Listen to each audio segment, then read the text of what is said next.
Storytime on how I found out my dad was transgender. Also, by the way, at the time I was 12. So I grew up an only child. I always wanted siblings, but my parents said that I was enough. And we would never really go see family like my grandparents. When I was a toddler, I used to see them. Well, at least that's what my parents told me. But I was never close with any of my family besides my one aunt. So one day I had a sleepover and I invited my friend and we played hide and seek. And I spent like 10 minutes looking for her until I finally found her in my basement holding a book. I was like, girl, I'm done playing with you. And she said she found an old picture book. When she told me, I was kind of excited because I haven't seen much of my family. As we went through the book, I saw a picture of my grandparents and two little girls. One of the girls in the picture I knew was my aunt because of the mole, but I didn't know who the other girl was. I flipped the picture around and it said familia, which by the way is family in Spanish.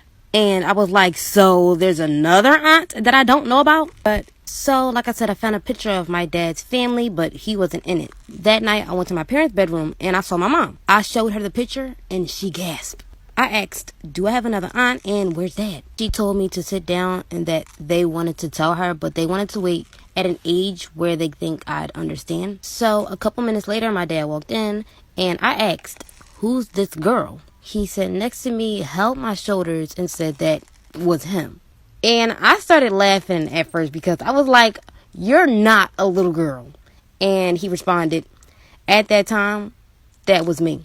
And from there, he just told me everything. To when he finally transitioned, he talked about how unaccepting my grandparents were, which is partially why I really don't go see them. After everything my dad told me, I just sat there and cried for him. And my mom and dad both held me and told me everything was going to be fine. It's been 9 years and I have so much more respect for my dad, no matter what anyone thinks. When I was 6 years old, my family moved to Virginia because my dad had a new job opportunity. We moved to this really old house that every step that you took, you'd hear the floorboards cracking. During the summer, I met this girl named Lucy. She knocked on my door one day and asked if I wanted to play, so for weeks, me and Lucy grew closer. We'd play hopscotch, jump rope, hand games, and hide and seek.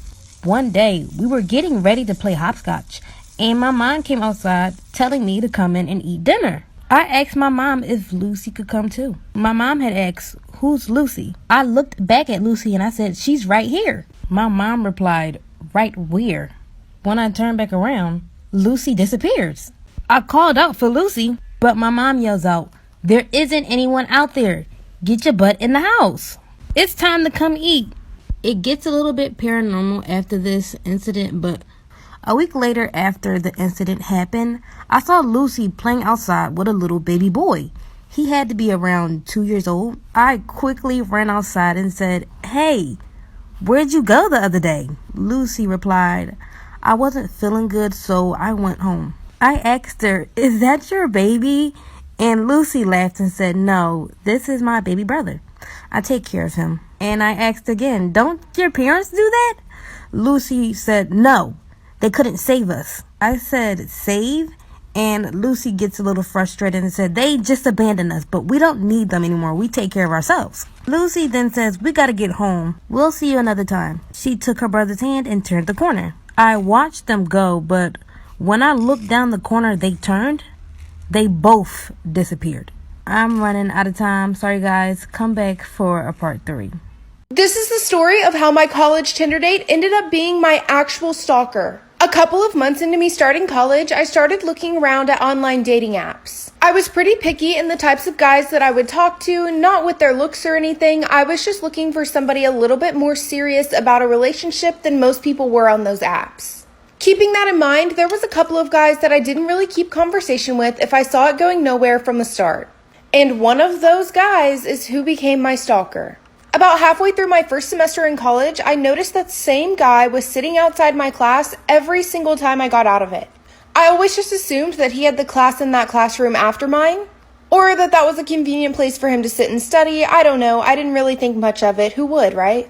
After about 2 weeks of me noticing him sitting in the exact same spot every single time I got out of class, he started trying to wink or smile at me. When we made eye contact, I thought he looked kind of familiar, and I figured it was probably from Tinder, so I went and looked through my conversations, and that's where I found that I had left him on red. I decided to go ahead and text him on Tinder and just ask him if that was him sitting outside my classroom and how his life was going. He responded and told me yes, that was him, and he was wondering when I would figure it out. He ended up asking for my phone number, and I figured since I was seeing him around campus a lot, there's no point in not giving it to him, so I went ahead and gave him my phone number. He texted me pretty much all of the time, and even though he did seem serious about a relationship, I just really wasn't feeling it. I let him know pretty early into us texting that I was not looking for a relationship with him.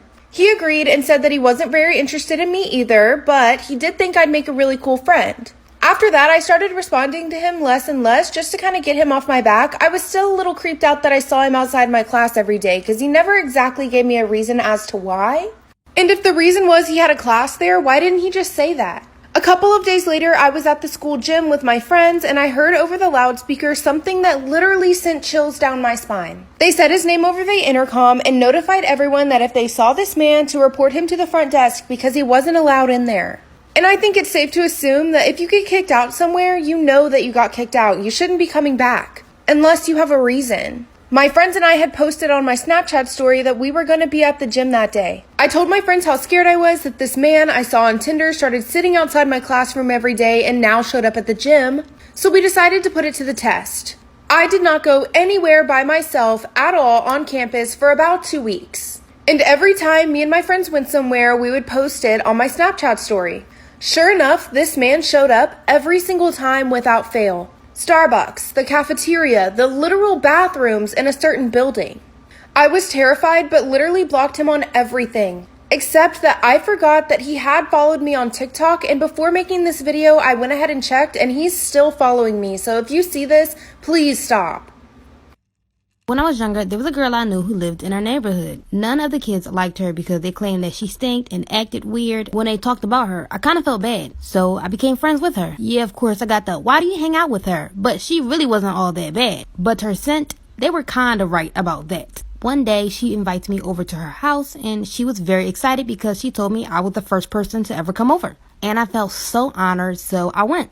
But when I went into her house, it smelled very bad, almost nauseating, but I didn't say anything because I didn't want to be rude. She had a lot of uncles that lived with her family. Honestly, it was like 4 to 5 families in one house, to be honest. But she first introduced me to her stepmom. I said hi to her, but she just stared at me in disgust. Then we went to her room to play. As it got later, I told her I needed to go home. But she begged me to stay longer because she was scared. I told her I'd come tomorrow, and she just starts crying. She runs into her bed and falls into her sheets, which lifted her skirt. There were bruises all over her thighs. Let me know if y'all want a part 2. Part 2 about the girl I knew who lived in my neighborhood. So it's late and it's time for me to go home. She said she was scared and starts crying. Then she runs into her bed and flops into her sheets. Her skirt lifted and there were bruises all around her thighs. I asked her what happened. She looks down and quickly pulls her skirt over her bruises. I asked, did someone do that to you? And she says she can't tell me. I asked why. She responds, if I do, they're going to hurt me. So I ran downstairs to her stepmom and told her what I saw. She sits and laughs in my face. I was so confused and asked her, are you gonna help her?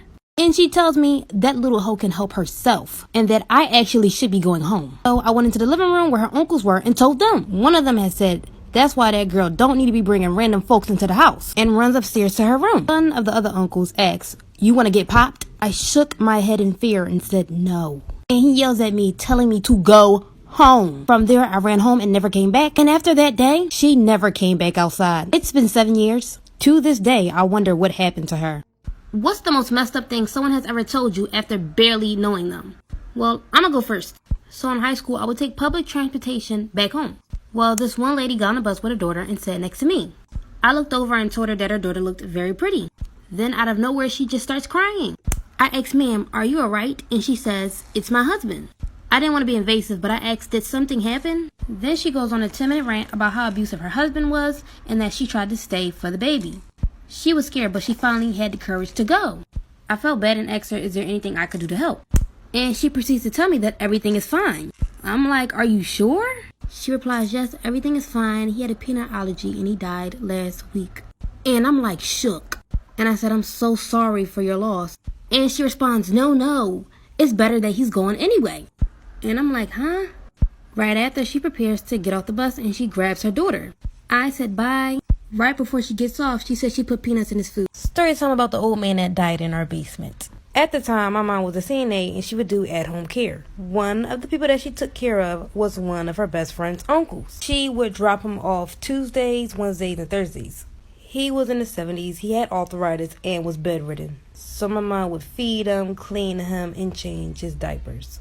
But he was so mean. He didn't like me or my brothers and sisters. Just a little old grumpy man. But my mom would keep all her patients in the basement. By the way, which didn't look like a basement. It looked really nice, almost like a hospital type. So one day my mom needed to leave the house to go get food for the man. And she told me to watch out for her and call her if anything ever happened. So I went down there and he just stared at me the whole time. I said hello and he rolled his eyes. Couple hours passed, I'm scrolling on my phone, and his heart starts beating really fast. He looked like he was trying to cough and was reaching out for me. Everything happened so fast, I was in shock and I didn't know what to do, and he grabbed my arm. Would I be the asshole if I kicked my mother-in-law out of my wedding? My 23 male fiance, 24 female, and I have been together for a few years now, and are starting to finalize details for our wedding. My mother-in-law and I rarely see eye to eye on things, as she doesn't like the fact that I'm non-religious and not straight. One of the issues that we butt heads on is gender and pronouns. She actively refuses to respect pronouns of any person who uses they, them, or any form of non-binary pronouns. This is likely to be a big issue at our wedding since one of the members of my fiance's bridal party, Z, is non-binary, and has been using they, them pronouns for a few years. My mother-in-law actively goes out of her way to misgender and disrespect them. I spoke with my fiance about this, and we decided the only way to go would be to let everyone know if they don't respect people's preferred pronouns at the party, they will be asked to leave. I don't want any of our guests at my wedding to be offended or upset, and I certainly don't want any arguments started. To me, it seems inevitable that I'll have to ask my mother-in-law to leave, and I know my family will talk about it and be likely upset, as many of them share her opinion. So would I be the asshole? Am I the asshole for not getting married? Me, 25 female, and my boyfriend, male, 30, have been together for about 8 years. We love each other very much and are very happy together. We have 3 cats, a nice house, and good jobs. While the idea of getting married has occurred to us, neither of us feel in a rush to do so, mostly because we are very protective over our own finances and worry about what will happen in the event of a divorce. Even though we, of course, do not intend to get divorced, it is still something we are very wary of. We decided we want to wait until we are both comfortable with it. So, cut to the point, we just found out my mom has stage 4 breast cancer and is not expected to live more than another year. She is absolutely my best friend in the world, and I am absolutely devastated. Here's the thing, her only wish is to see me get married and have a wedding that she and I talked about many times before. It's the only thing she wants. However, for the reasons I mentioned, I am not yet comfortable taking this step. I don't want to hurt her feelings, but I also do not want to get married. Should I just do it so my mom can have her dying wish? Or am I the asshole if I don't do it at all?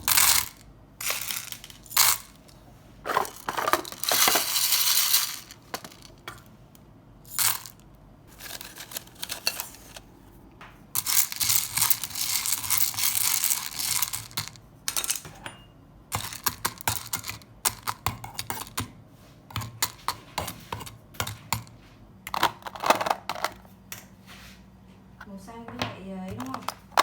Màu xanh với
Mệt ghê á.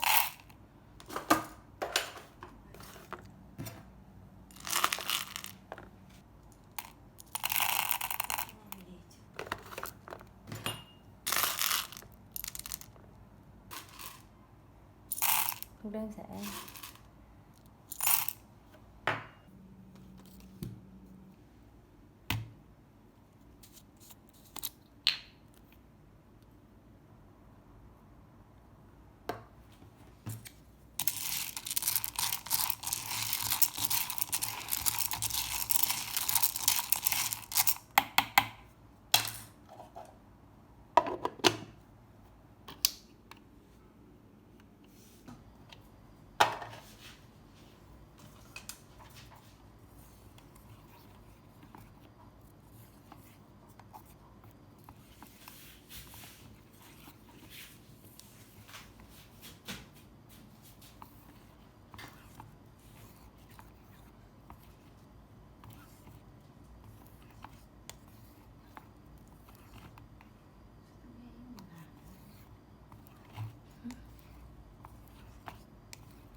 Liêu liêu liêu hô kìa mắc cớ chưa.